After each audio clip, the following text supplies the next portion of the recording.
우리 홍정혜 원사님이 오셨네요. 오늘 같이 예배드리는데 하여튼 박수를 좀 보내주겠습니다.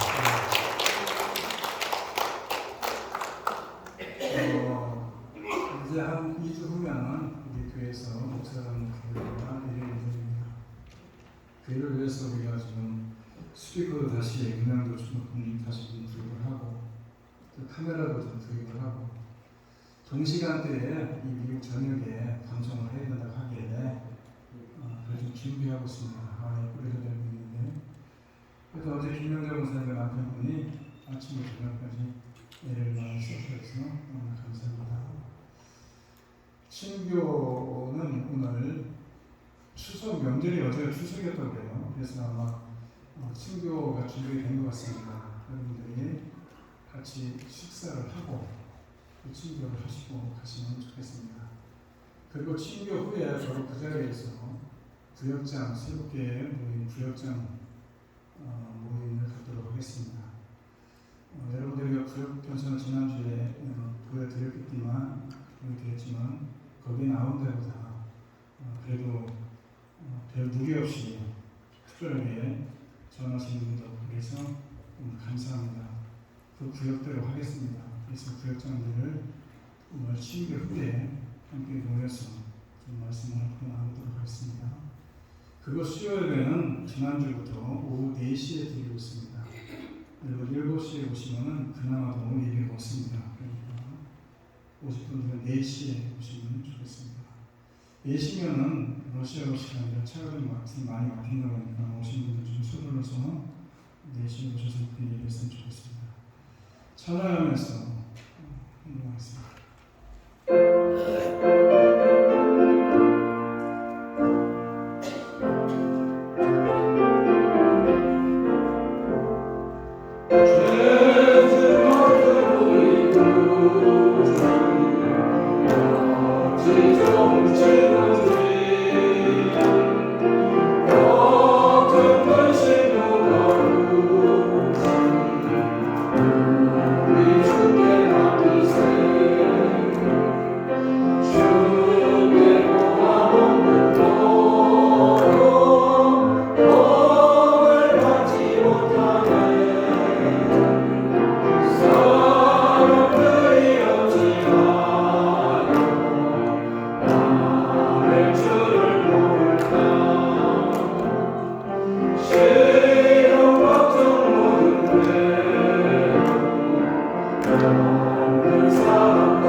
가을을 맞이해서 우리가 오늘도 주님께 나와서 예배합니다.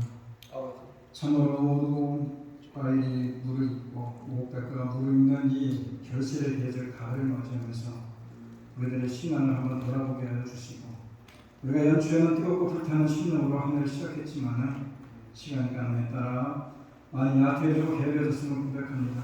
주님께 많은 열매를 맺혀드리지 못한 것은 아닌지 우리가 한 번쯤 돌아보게 하시고 이 참으로 풍성한 계절 가을을 맞이해서 우리들의 신앙의 모습도 풍성하게 하시고 우리가 주님께로 풍성한 마음을 드릴 수 있는 귀한 우리 성도님들이 되어지게 하여 주옵소서. 오늘도 주님께 찾아 나와서 예배한 가운데 이런저런 기도의 제목들도 있고 또 마음의 수고들도 있습니다. 하나님 아쉬움에 우리들의 기도에 귀를 기울여 주셔서 정말 아픈 자들은 회복시켜 주시고 정말 어려움을 겪고 있는 자들에게는 어려운 문제가 되지 않게 하여 주시고 정말 마음이 늘 답답하고 거부하신 분들이 있으면 주님의 1월부터 채워주시는 은혜로 말미암아 우리들의 심령에 편안함이 덧입혀지는 귀한 시간들이 되어지게 하여 주시고 우리들의 물질을 내서 분명히 처하는 자들이 있다면 물질의 풍성을 덧입혀 주셔서 이 인생을 우리가 살아가면서 넉넉함과 부족함이 없는 삶을 통해서 늘 주님께 감사가 넘쳐나는 삶이 지속적으로 이어지시도록 성령이 함께하여 주옵소서. 우리들의 자녀들을 주님께서 기억하여 주시고 자녀들의 앞길을 열어주시며 그들의 삶이 형통케 해주심을 통해서 우리들의 자녀들의 믿음 안에서 정말 주님과 함께 동행하는 삶이 되어지게 하여 주시고 세상이 형태거지는 세상이지만은 그곳에서 주님께서 구별해 주셔서 정말 우리의 자녀들이 정말 잘 성장하고 또 잘 아주 형통한 삶을 살아갈 수 있도록 주여 도우시고 은혜를 베풀어 주옵소서. 성교제 성교당하는 애쓰는 귀한 성사님들도 기억해 주시고 우리가 주일마다 예배하며 함께 기도하는 귀한 마음의 기도가 그곳에 상달이 되어지게 하여 주셔서 그곳에 귀한 성교사님들의 발걸음들을 가볍게 하시고 또 오면은 발걸음들을 통해서 그곳에 많은 열매가 맺혀지는 역사를 있게 하여 주옵소서. 오늘도 드려지는 귀한 예물들입니다. 주께서 귀하게 사용하여 주시고 주님 나라를 위해서 귀하게 쓰임받는 예물들 뿐만 아니라 늘 예물뿐만 아니라 우리들의 헌신과 우리들의 섬김을 주께서 기억하여 주시고 정말로 빛도 없이 이름도 없이 섬기는 귀한 손길들 속에 주님께서 영광 받아주시며 정말 그들의 손길 속에 많은 것을 축복하여 주옵소서. 우리들의 삶 속에 늘 주님이 넘치는 은혜와 축복이 넘쳐나서 늘 부족함이 없게 하시고 풍성한 가운데 한 주가 정말 힘있게 한 주가 시작될 수 있도록 주께서 도와주시고 다음 주에 함께 모여 예배할 때에 정말 주님 앞에 기쁨과 감사가 넘치는 한 주간의 삶이 됐다고 간증하는 귀하고 된 시간들이 되어지게 하여 주옵소서. 예수님의 이름으로 기도드립니다. 아멘. 찬양합니다.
Let us pray.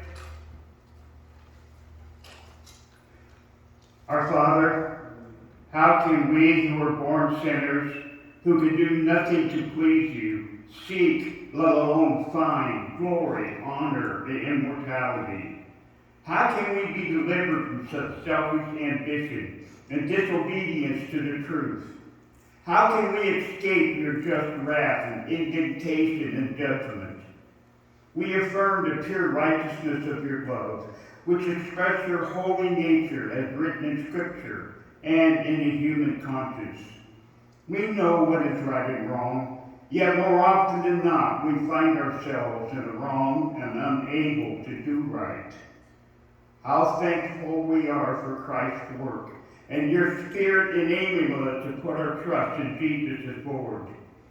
In the moment we first believed, you granted us a new life, a new heart, a new holy affections.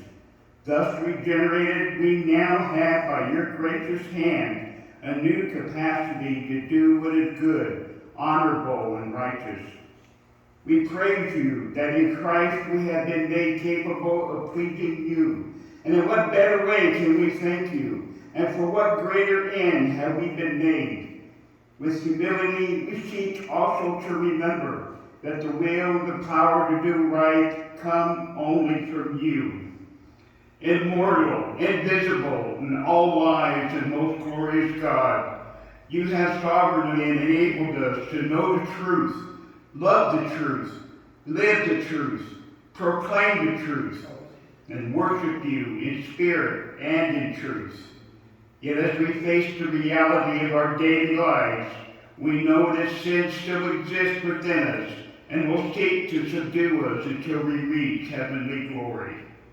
We mourn over our sin. We hunger and thirst after righteousness.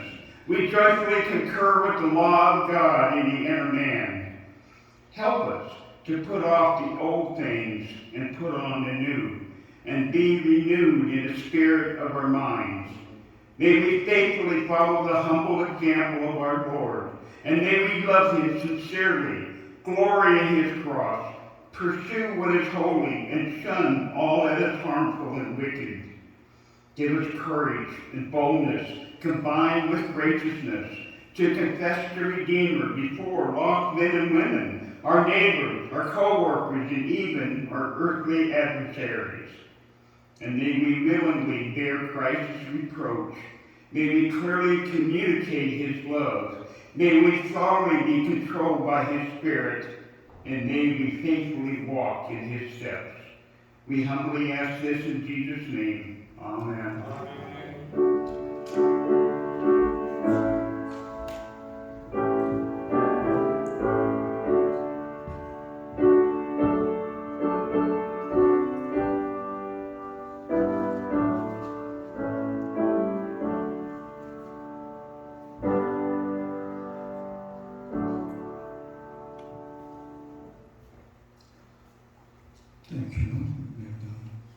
오늘 말씀은 하박국이에요.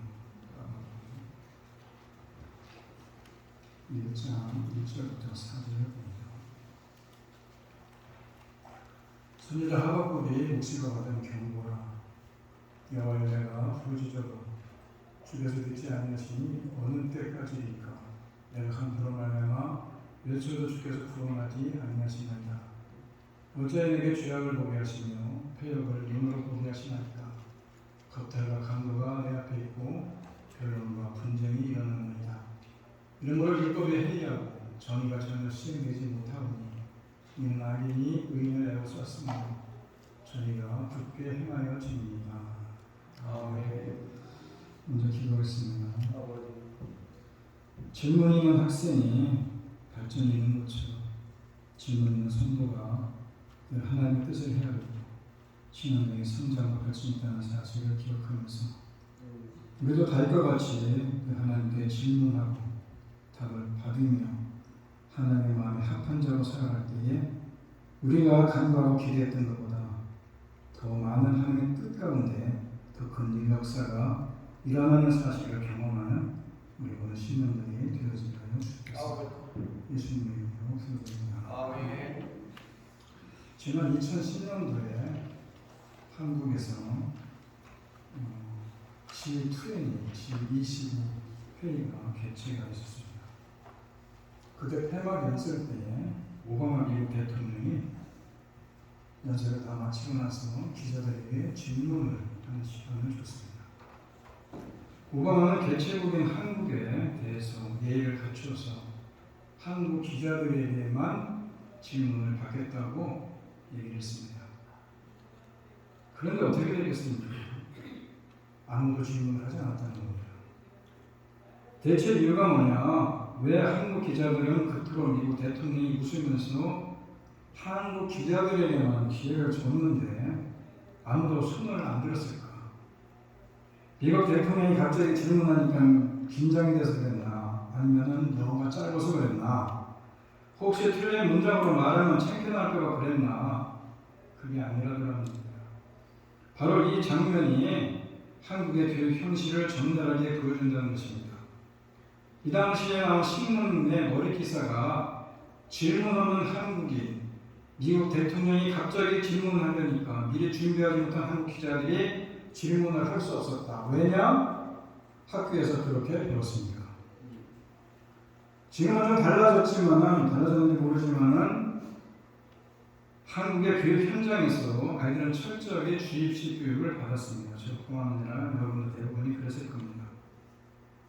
선생님이 받아 적어라 하면 그대로 받아 적고 달달 외우고, 질문 하나 안 해도 받아 적은 대로 달달 외워서 시험을 보면 좋은 성적을 받습니다. 그래서 우리 모두는 한마디도 질문할 적 없고 오직 점수를 받기 위해서 공부했습니다. 저도 학교 다닐 때 열심히 듣고 받아 적기만 한 기억만 남습니다. 괜히 질문했다가 선생님에게 쓸데없는 질문한다고 야단 맞을까봐 질문할 엄두도 안 내고, 그런데 모두가 그렇게 공부하고 그렇게 가르치던 시대에 한 선생님의 말씀이 기억이 납니다. 그분은 좀 깨어있는 선생님인지 모르지만 너희들 무조건 듣고 적기만 하지 말고 질문해라. 질문 있는 학생이 발전하는 것이다. 여러분, 질문하는 한국인 좀 부끄러운 모습 아니었겠습니까? 그런데 이보다 더 심각하고 더 부끄러운 모습이 있다면 그것은 바로 질문 없는 성도라는 것입니다. 누구한테 질문이 없는 성도입니까? 선생님입니까? 대통령입니까? 아니고 하나님이라는 것입니다. 모든 성도는 하나님께 꼭 질문을 해야 되는 것입니다. 끊임없이 평생 신앙생활을 하면서 하나님께 질문을 해야 되는 겁니다. 질문이 없는 학생은 발전이 없듯이 질문 있는 성도는 신앙의 성장이 없는 것입니다. 질문이 없다는 것은 신앙생활을 진지하게 하지 않는다는 건 아니겠습니까? 성도가 하나님께 질문을 해야 하는데 더 중요한 이유는 그것은 우리가 하나님의 뜻을 알고 결정하기 위해서 질문을 해야 된다, 이런 얘기입니다. 무엇을 하든지 반드시 먼저 하나님께 묻고 나서야 결정하고 움직이는 것이고 그것이 하나님 뜻대로 살 수 있다, 이런 얘기입니다. 여러분은 뭘 결정하든지 어떤 일을 하든지 아무리 사소해 보이는 일이라도 반드시 하나님께 질문을 하고 하나님이 잘 묻고 답을 주시면은 그 다음에 움직여보자, 이런 얘기예요. 하박국 하니까는 무슨 호박국 하듯이 무슨 배추국 이런 국이 아니라 또 무슨 하박국 하니까 무슨 나라의 이름이라 생각할지 모르겠지만은 이 하박국 하면 여러분들의 신앙생활에서는 생소하게 될지 모르겠지만은 성경에 이런 데도 있나라고 생각할지 모르겠지만은 하박국이라는 거 참으로 하나님의 질문하고 하나님의 답변을 들었던 아주 귀한 선지자 하박국에 대한 이야기입니다. 출생 배경은 전혀 알 수 없지만은 하박국이 쓴 글의 내용으로 보아서 그는 참으로 하나님의 성전에서 노래하는 참으로 그 시대에 멸망하는 유다를 바라보면서 안타까운 심령으로 하나님께 질문했던 참으로 귀한 선지자가 아니었나라는 생각을 합니다. 그는 요시야 왕 때, 그리고 여호아스 왕 때, 그리고 여호야김 시대에 살았는데, 요아스는 요담의 아들, 아몬의 아들인데 아몬은 아주 악한 왕이었고 그 아들 요시야는 8세 왕위에 올랐고, 그리고 신앙의 성장을 통해서 31년간 통치하면서 참으로 무너져가는 유대를 세워보기 위해서 종교 계획을 단행하고 늘 말씀을 가까이 했던 왕이 요시야 왕입니다. 그런데 왕이 아무리 종교개혁을 하고 아무리 앞장서 나가도 백성들이 무상 숭배에 떠나지 아니하고 늘 하나님을 떠나 있었기 때문에 결국에는 유다가 바벨론에게 멸망합니다. 그 아들이 여호아스가 왕이었는데 3개월간 왕노릇 하다가 애국에 끌려가고 그 뒤를 이은 여호야김이 왕이 11년을 통치했는데 얼마나 악한 왕이었냐면 이스라엘을 툭으로 죽인 왕이 이 왕이고 예레미야가 바룩을 통해서 적어놨던 그 기록을 다 칼로 무려서 불에 던져서 살라버린 왕이 이 여호야김입니다. 왜 제가 이런 말씀을 드리냐면 가장 어려운 시대에 살았던 사람이 이 하박국이라는 겁니다. 그래서 이 하박국에는 하나님께 답답한 마음으로 얘기합니다. 어찌하여 1장에만 3번씩 나오는 얘기 아닙니까? 하지만 하박국 1장에서는 그렇게 시작을 하지만 하박국 3장 17절 이하에 보게 되면은 그렇게 불평으로 시작된 질문이 기쁨과 확신으로 끝이 나는 것을 볼 수 있습니다. 비록 무화과나무가 무성치 못하고 포도나무가 열매가 없고 감람나무에 소출이 없으며 밭에 식물이 없을지라도 우리의 양이 없고 외양간에 소가 없을지라도 나는 여호와 하나님으로 인해서 즐거워하며 나의 구원의 하나님을 기뻐하리로다. 어찌하여라고 불평하는 사람이 3장에 와서는 없을지라도 여호와로 인하여 기뻐하겠다라고 말하는 사람으로 변한 것입니다. 우리도 하박국 같은 변화를 체험할 수 있기 위해서 오늘 말씀을 한번 살펴보려고 합니다. 1절에 보게 되면 하나님의 묵시다. 선지자 하박국의 묵시다라고 있는 이 묵시라는 단어가 킹 제임스 버전에서는 짐이라고 번역이 되고 NIV 성경에서는 부담이라는 것으로 신탁이라는 것으로 이게 번역이 됐습니다. 다시 말해서 하나님 앞에 늘 부담을 갖고 하나님 앞에 늘 부탁을 받는 심정으로 하나님께 질문하고 거기에 대한 답변을 해나가는 이 하박국을 볼 수가 있는데 어찌됐건 이 하박국이 하나님께 질문하는 그런 내용들은 답답하고 참으로 이해하지 못하는 그런 부분들이 참 많아서 질문하는 것을 볼 수가 있는데 하박국 선지자는 하나님께서 아브라함에게 주신 약속을 잘 알고 있지 않습니까? 왜냐? 유대인이기 때문에 너를 축복하는 자에게 내가 복을 내리고 너를 저주하는 자에게 내가 저주하리라. 창세기 12장의 얘기인데 그래서 이스라엘 백성들은 하나님과 늘 구별된 민족이라고 생각하고 택한 백성이라고 생각을 해서 바로 너희들이 축복하는 자들을 나도 축복하고 너희들이 저주하는 자를 나도 저주할 것이다 라고 얘기하는 말씀을 하는데 그 말씀을 믿고 살아왔는데 지금 유다의 형편이 어떻습니까? 지금 바벨론에게 저주를 받아서 지금 풍전등화 같은 그런 입장에 처해 있을 때에 하나님께 말씀드리는 겁니다. 하나님께서 뭐라고 말씀하셨습니까? 유다를 가지고 너희가 축복하는 자에게 나도 축복한다. 네가 저주하는 자에게 내가 저주한다고 말씀하는데 이게 선민이라고 하는 우리를 하나님께서 왜 일찍 그것이 가만 놔두고 계십니까? 저 참으로 우매한 갈대아이가 들어서 우리를 이렇게 치려고 하는 이 모습을 보면서 왜 하나님 가만히 계십니까? 왜 침묵하십니까? 라고 질문을 시작하는 것이 하박국 1장에서 시작하는 얘기입니다. 본문을 보면 하박국 선지자는 이런 이해할 수 없는 문제로 몸부림치면서 어떻게 해결의 실마리를 찾았는지를 보여주는 그런 내용이라고 할 수 있습니다. 2절에 보게 되면 여호와여라고 시작하고 있는데 하박국 선지자가 먼저 하나님 앞으로 나가서 하나님을 찾고 있는 것입니다. 그러니까 하박국 선지자는 하나님께서 이해할 수 없는 문제를 놓고 시름을 하고 있습니다.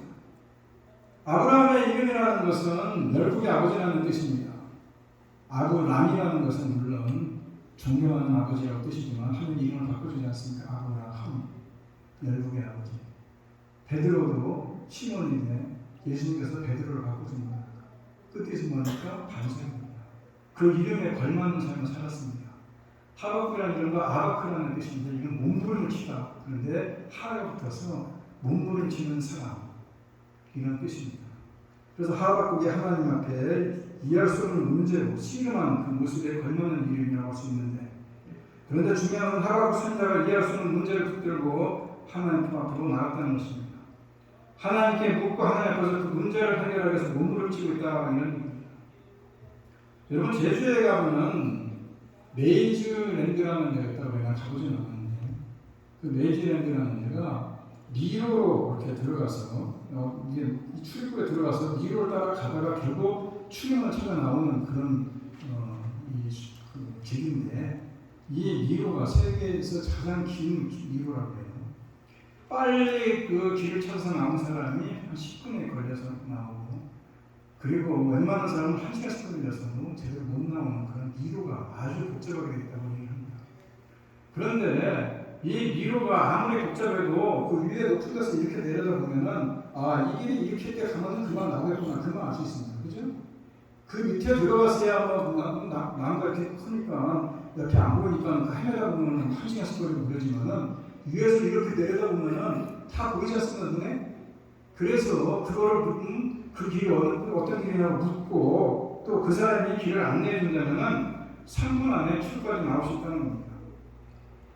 우리 인생길이 그렇지 않습니까? 마치 미로와 같습니다. 자기 혼자서 길을 찾아가려면 어렵습니다. 헤매다가 또 잘못된 길로 가서 낭패를 보기 쉬운데 미로 안에서 다른 사람과 만나서 의논을 합니다. 어떻게 하면 나가면 미로를 헤쳐나갈까? 서로 도움은 되고 이루는 될지 모르겠지만은 그러나 올바른 길을 찾는 것은 별로 도움이 되지 않습니다. 왜냐? 그 사람도 미로 안에 같이 있는 이는 마찬가지 아닙니까? 그러나 우리가 하나님께 물으면 상황은 달라진다는 겁니다. 하나님께서는 마치 미로 위에서 길을 전체를 걷고 있는 사람처럼 우리가 걷고 있는 인생길 전체를 갖고 계시다는 겁니다. 우리가 어디로 가야 하는지도 잘 알고 계시다는 겁니다. 그래서 우리가 하나님께 찾아가는 일이 중요한 것입니다.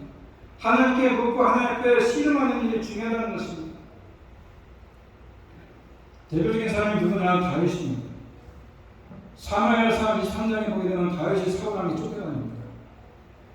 쫓겨다니는데 이 블레셋과 변방에 그릴라라는 지역이 있는데 그릴라의 블레셋이 쳐들어와서 전부 약탈을 해봅니다. 그래서 다윗이 그 소식을 듣습니다. 그래서 다윗이 유대 사람 아닙니까? 하나님께 물어봅니다. 내가 아무리 지금 쫓기고 있는 상황이지만 내가 저 그릴라에 쳐들어온 블레셋을 쳐야 됩니까? 말해야 됩니까? 하니까는 부하들이 난리가 났습니다. 우리가 지금 유대도 두려워 죽겠는데 지금 쫓아오는 사울도 무서워 죽겠는데 무슨 놈은 우리 코가 석자인데 무슨 그리라 사람을 돕냐. 다시 좀 물어봅니다. 하나님 도와줘야 되니까 말해야 되니까. 하나님 도와주라고 합니다. 그래서 그리라를 쳐서 뺏겼던 것을 다 찾아오고 전리품을 획득하는 그런 모습이 있습니다. 그런가 하면 사무엘하 5장에 보게 되면은 다윗이 왕으로 등극을 합니다. 블레셋 사람들이 기선제압을 하려고 쳐들어옵니다. 그럴 때 다윗이 왕으로서 빠른 결정을 내려야 되지 않습니까? 그래서 급한데도 불구하고 전열을 가다듬기보다는 하나님께 나가서 먼저 기도합니다. 하나님, 블레셋과 싸워야 되니까 말해야 됩니다. 그게 바로 다윗의 모습이라는 겁니다. 평생 동안 하나님께 질문하고 하나님께 응답을 받으며 움직였던 사람이 바로 다윗입니다. 이게 바로 다윗이 하나님을 기쁘게 하고 하나님의 축복을 제일 많이 받으며 살게 된 가장 큰 비결이다 이런 얘기입니다. 다윗은 전형적인 흑수저 출신 아닙니까? 베들레헴에서 촌뜨기입니다. 이세의 집안 베들레헴 집안입니다. 형들은 집안이 아주 편안하게 놀고 있는데 혼자는 들에 나가서 양을 칩니다. 그는 들에서 양이 나와 쳐봤지 무기 들고 싸우는 훈련도 해본 적도 없고 전쟁 때 나가본 경험도 없습니다. 천덕꾸러기입니다. 나중에 왕이 된 후에도 이런저런 실수로 실패하고 많이 겪은 사람인데 온전한 사람이 아닌 건 분명하지만은 하나님이 가진 것 없고 매우 배울 것 없고 형편없어 보이는 이 촌뜨기의 흑수저 출신을 이스라엘의 왕으로 삼고 자손들에게 영원히 왕위를 물려주는데 왜 그러느냐? 다윗의 신앙이 훈련 때문인데 구체적으로 무슨 신앙이었냐? 바로 늘 하나님께 질문하는 신앙이기 때문입니다. 이렇게 부족하고 실수가 많은 사람을 하나님의 왕으로 삼으시고 친히 내 마음에 합한 사람이다 라고 부르지 않습니까? 다윗은 끊임없이 하나님께 질문한 사람 아닙니까? 인생에 중요한 일이 있거나 어려운 일이 있을 때마다 질문 또 질문, 그래서 하나님의 답을 듣고서야 움직이는 사람이 다윗이었다는 겁니다. 그래서 다윗은 신앙에 가장 모범적이고 하나님 마음에 가장 합한 사람이 된 것입니다. 오늘 하루도 마찬가지입니다. 도저히 이해할 수 없는 사건들 앞에서 혼자 고민하지 않습니다. 지금 사람들에게 가서 의논하지도 않습니다. 하나님 앞으로 나가서 외치지 않습니까? 여호와여호라고 외칩니다. 우리가 이렇게 해야 되는 것입니다. 내 힘으로 해결할 수 없는 문제를 만나면 하나님 앞으로 달려가서 여호와여호라고 소리를 지르야 되는 겁니다. 도저히 어떻게 해야 할지 모르는 문제를 만나면 소리치려야 되는 겁니다. 여호와여, 아무리 생각해도 이해할 수 없는 일을 만나서 내가 여호와여 왜 어찌 이루고 계십니까? 라고 질문을 해보라는 겁니다. 우리가 하나님 앞에 이해할 수 없는 문제를 가지고 나왔다면 참 잘한 일입니다. 스스로 대견스러워 할 수도 있습니다. 하나님께서 그런 자기를 보시고 바로 응답해 주셔서 문제를 간단하게 해결할 수 있을 것이라고 기대도 합니다. 그러나 문제는 그렇다고 하나님께서 바로 응답해 주지 않는다는 겁니다. 하나님께서 우리를 영적으로 연단하시고 훈련하시는 일은 이제부터 본격적으로 시작된다는 것입니다. 성경을 자세히 보면 놀랍게도 참으로 하나님의 공식처럼 이루어지는데 대부분의 믿음의 사람들이 하나님의 응답이 자기가 생각보다 더디기 때문에 큰 고통을 겪는 경우가 많지 않습니까? 하나님께서 왜 이렇게 오랫동안 침묵하십니까? 왜 그렇게 다윗에게 탈의하십니까? 다윗의 관심은 이 문제를 해결해 주는 것이 있지만 하나님의 관심은 다윗의 영적 훈련에 있기 때문이다, 이런 얘기입니다. 다윗은 이 과정을 죽고 사는 문제를 보지만 하나님 다윗의 연단의 과정을 본다는 것입니다. 그래서 대표적인 것은 시편 13편 6절에 나온 대로 다윗이 이렇게 절개하지 않습니까? 여호와여 어느 때까지입니까? 나를 영원히 잊으셨습니까? 주의 얼굴을 나에게서 어느 때까지 숨기시겠습니까? 나의 영혼이 권면하여 주를 들어 마음에 근심하기를 어느 때까지 하겠습니까? 내 원수가 나를 치며 자랑하기를 어느 때까지 가만히 있겠습니까? 다윗은 다급한 몸을 하나님께 부르짖지만은 하나님께서는 침묵하시는 것이 다윗은 급하지만은 하나님은 하나님 때가 아직 아니기 때문에 그렇다는 것입니다. 우리도 마찬가지입니다. 해결할 수 없는 문제 때문에 그리고 이해할 수 없는 문제 때문에 하나님 앞으로 나온 사람들은 대부분 이렇게 묻습니다. 어느 때까지입니까? 그 문제를 자기 스스로 해결하고 몸부림칠 때는 문제가 두렵지 않을지 모르겠지만은 문제 자체가 두렵지 모르겠지만은 믿는 사람들은 하나님의 침묵이 두려운 거 아니겠습니까? 필립이 안심하는 사람이 이런 글을 썼습니다. 내가 고통당할 때 하나님은 어디에 계십니까? 그런데 양심은 우리에게 중요한 답변을 해줍니다. 이런 몸부림, 이런 영적 갈등은 참된 신전만이 알 수 있다, 이런 얘기입니다. 하나님께 왜 이러십니까? 라고 물어볼 수 있고 갈등할 수 있는 것은 참된 신자이기 때문에 그렇지 가짜 신자는 그런 질문을 하지 않는다는 겁니다. 보면 3절을 보면 이렇게 말씀합니다. 어쩌여 내게 죄악을 보게 하시며 폐에게 눈을 보게 하시나이까. 오랜 기다림 끝에 하나님의 역사를 체험하게 됐는데 그런데 자신이 도저히 받아들이기 힘든 그런 답변을 했다는 것입니다.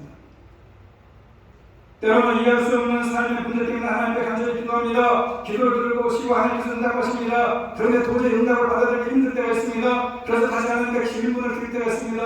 어째요 이런 응답을 주십니까? 라고 얘기할 때가 있다는 겁니다. 성경을 보면 이런 상황 하에서 사람들이 보인 반응은 세 가지입니다. 먼저 하나님의 응답을 거절하는 것입니다. 하나님께서 자신에게 말씀하신 것을 따르지 않고 자기 뜻대로 하는 것을 얘기합니다. 대표적인 예가 요나입니다. 요나서 1장 3절을 보게 되면 이렇게 말씀하고 있습니다. 그러나 요나가 여호와의 얼굴에 다시 쓸 것이다. 그러나라고 얘기합니다. 하나님께서 응답을 하셨지만은 그 말씀을 따르지 않는다는 것입니다. 두 번째는 하나님의 응답을 왜곡하는 것입니다. 하나님의 응답을 자신에게 유리한 상황으로 왜곡한다는 것입니다. 대표적인 사람이 바울이 되기 전에 사울의 얘기입니다. 사도행전 7장 58절에 나오는 대로 성 밖으로 내치고 돌을 칠세 증인들이 옷을 벗어 사울에게는 천년의 바라겠습니다. 사울은 하나님을 진정으로 믿고 따르고 율법을 지키는 사람인데 왜곡해서 하나님의 음성을 듣는 사람 아닙니까? 그래서 예수 믿는 사람 잡으러 다니는 거 아니겠습니까? 그런가 하면 마지막으로 하나님의 응답을 믿고 따르는 것입니다. 하나님의 응답을 도저히 받아들이기 힘들지만 하나님께서 말씀하신 것이라 그대로 따르는 사람입니다. 누굽니까? 대표적인 사람이 오늘 분명한 하박국입니다. 그래서 이렇게 얘기하지 않습니까? 비록 무화과나무가 무성치 못하며 포도나무에 열매가 없으며 강나무에 솜씨 없으며 헛되이 먹을 것이 없더라도 우리의 양이 없고 애매가 소가 없을지라도 나는 여호와를 인하여 즐거워한다. 상황을 보면 아니지만 오직 하나님만 바라보며 믿고 즐거워하겠다는 얘기입니다. 그렇습니다. 간절히 기도하고 응답을 주어진 것들이 지금 내 시각을 받아들이고 힘들 때가 있지만 그때 어떻게 되느냐 중요하다는 것입니다. 그럴 때에 도저히 받아들이고 힘들지만은 믿고 순종해 보라 이런 얘기입니다. 그럼 하박국 2장 3절에 나온 대로 더디할지라도 기다려라. 그럼 내가 반드시 응답해주겠다. 그리고 2장 4절에서 뭐라고 했냐? 의인은 믿음으로 말미암습니다. 믿음으로 끝까지 자기 응답과 조금 비껴나가는 것처럼 느껴지더라도 하나님 말씀을 순종할 때 그때 하나님은 놀라운 일들을 이루어 가십니다. 강영호 박사라는 사람이 있습니다. 여러분 들어보셨을 겁니다. 그는 우리나라 최초의 시각 장애인 박사이고 미국 백악관 국가장애인위원회 정책 차관을 지낸 사람입니다. 6년 동안이나 이 직을 수행하면서 미국의 5,400만 장애인들을 대변하는 직무를 수행했는데 이분은 중학교 1학년 때 친구들하고 축구하다가 축구에 맞아서 실명을 했어요. 어머니는 그 충격으로 인해 돌아가셨고 14살 때 아버지가 돌아가셨고 자기 동생들은 뿔뿔이 고아원으로 흩어졌고 자기는 장애 맹인 재활센터로 보내졌고 그때 그는 기도합니다. 하나님 내 눈을 좀 뜨게 해주십시오. 그러면 내가 내 동생을 좀 돌고 살펴야 되지 않겠습니까? 라고 기도했는데 응답이 없습니다. 그런데 먼 훗날 강영 목사 하는 얘기가 그때 하나님께서 나에게 눈을 안 뜨게 해주셨기 때문에 감사하다. 왜냐? 눈을 뜨게 했으면은 내가 소년 가정에 대해서 동생들 뒷받아내지 하느라 이렇게 큰 일을 감당할 수 있었겠느냐. 많은 사람들은 내가 장애인에도 불구하고라고 얘기할지 모르겠지만은 나는 장애인을 통해서 장애인 덕분에 내가 이렇게 큰 일을 감당했다라고 얘기할 수 있는 것은 바로 하나님께서 당장 응답이 안 되고 결국 내가 맹인으로 평생을 살았지만은 그것은 바로 하나님이 큰 일을 이루기 위해서 하나님의 뜻을 이루기 위해서 놀라운 역사를 맛보기 위해서 그때 내 기도에 응답해 주지 않았지만은 훗날 돌아보니까 그것이 나에게 커다란 응답이었다 이렇게 간증하는 얘기 있습니다. 여러분 기도했지만 응답이 내 기도가 다를 때 우리는 어찌하여라고 주문할 수 있는 것입니다. 그러나 그 후에 하나님을 믿음으로 그 응답에 순종해야 되는 것이고 그럴 때에 우리의 기대보다 더 큰 하나님의 응답이 그때 바로 큰 역사가 시작될 수 있다는 것입니다. 우리가 인생을 살면서 이해할 수 없는 일들이 얼마나 많습니까? 간만에 힘든 일을 겪게 됩니다. 그때 하나님 앞으로 나아가는 것입니다. 그리고 하나님께 질문을 드려보는 겁니다. 언제까지 기다려야 되는 겁니까? 어째 이런 일을 겪게 하십니까? 하나님의 역사는 바로 이런 질문과 함께 시작이 되는 것입니다. 여러분 오늘 설교가 어떤 내용입니까? 항상 하나님께 뭘 해야 되느냐?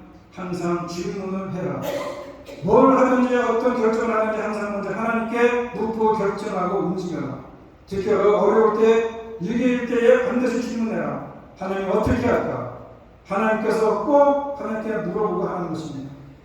다윗이 성공한 것은 그가 능력이 있어서가 아니라 하나님의 능력이 있었기 때문인데 다윗은 먼저 하나님께 물어봤을 때뿐인데 하나님의 그 답변에 따라 순종했기 때문에 다윗이 되는 것이고 다윗이 놀라운 성공의 역할을 감당할 수 있었다 이런 얘기입니다.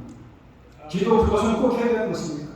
그런데 우리가 기도할 때 간구할 때에 뭘 해달라고 그저 요청만 하는 기도 아닙니까?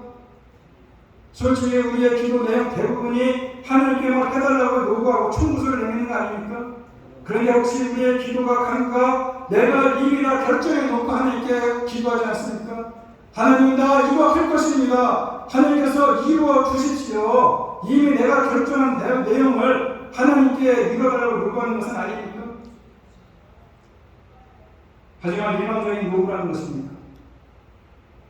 간구하고 요청하기 전에 먼저 하나님께 질문하는 것입니다. 하나님 이거 할까요 말까요? 먼저 여쭤보고 하나님이 해라 하시면 그때부터 도와달라고 간구하고 요청하고 기도하는 겁니다. 그래서 우리의 기도는 간구보다 질문이 먼저여야 된다 이런 얘기입니다. 간구보다 질문이 먼저일 때 이것이 바로 바른 기도이고 이것이 바로 하나님의 마음을 움직이는 기도이고 하나님의 응답을 하는 기도다 이런 얘기입니다. 대부분의 사람들이 아까도 말씀드렸지만 뭐라고 기도합니까? 하나님 나 이렇게 하려고 합니다. 하나님 이거 도와주십시오. 청구서를 내리는 것과 도와드리겠습니다.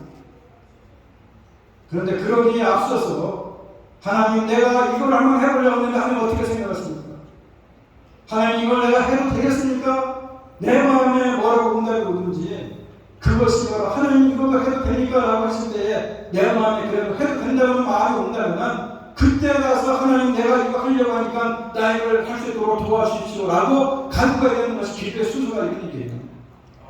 우리는 밑도 끝도 없이 그냥 하나님 나 이거 합니다. 나 이거 해주세요. 그저 요구하고 청구서 내는 것이 아니라 먼저 질문을 해보는 것이 그게 먼저라는 것입니다. 그리고 또 한 가지 중요한 것은 응답이 되지 않는 것처럼 느껴지면 다 때려칠 것이 아니라 그래도 끝까지 하나님의 말씀을 믿고 순종해 보라는 것입니다. 그러면 결국에 가서는 그때 당장 응답이 안 되는 것이 볼지 모르겠지만 지나고 나서 보니까는 하나님께서 바로 그때에 하나님의 놀라운 일, 하나님의 뜻에 맞는 일을 그때 시작하셨구나라고 우리가 나중에 간증할 때가 있다 이겁니다. 당연히 저와 여러분이 오늘 질문이 있는 성도가 되기를 바랍니다. 많은 질문을 하는 성도가 되기를 바랍니다. 꼭 질문하는 성도가 되기를 바랍니다. 질문하는 성도는 실패하지 않습니다. 망하지 않습니다. 왜냐 하나님이 함께 하시기 때문입니다. 여러분 모두가 이런 희망의 모범생이 되어서 늘 주님 앞에 이거 해주십시오 저거 해주십시오 하기 전에 하나님 내가 이걸 해도 되겠습니까? 안 되겠습니까? 라고 먼저 질문해보고 하나님께서 내 마음에 응답을 주시면은 하나님 내가 이걸 해결하겠다고 주님께서 응답하셨으니 이렇게 그럼 주님이 도와주십시오 라고 기도하는 것이 바른 신앙인 것이고 그것이 하나님 마음에 합한 기도하는 것이라는 것을 기억하면서 우리가 늘 꼭 하나님께 질문하고 그리고 응답받는 그런 삶을 살아가는 저희들 되기를 간절히 바랍니다. 오늘 말씀을 생각하면서 함께 찬양하기 원합니다. 인생의 중요한 것이 뭡니까? 바로 하나님께 질문하는 것입니다. 하나님께 질문을 하면서 하나님 어떻게 됩니까? 라고 물어보는 것은 하나님을 바로 바라보는 것입니다. 하나님을 바로 바라볼 때에 하나님께서 우리들의 마음에 응답해 주신다는 사실을 기억하면서 오늘 함께 이 찬양을 원합니다.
이제는 우리 주 예수 그리스도의 은혜와 하나님 아버지의 극진하신 사랑과 성령의 교통하심이 어렵고 힘들 때마다 우리가 하나님께 나와서 하나님께 질문하고 주님 주시는 답변을 가지고 주님께서 맞춰 살아가기로 이 시간 마음에 다시 한번 다짐하고 나가는 주님의 귀한 삼남선녀들 머리머리 위에와 두꺼운 가정과 일터와 자녀들 위해 이제부터 영원토록 함께 있을지어다.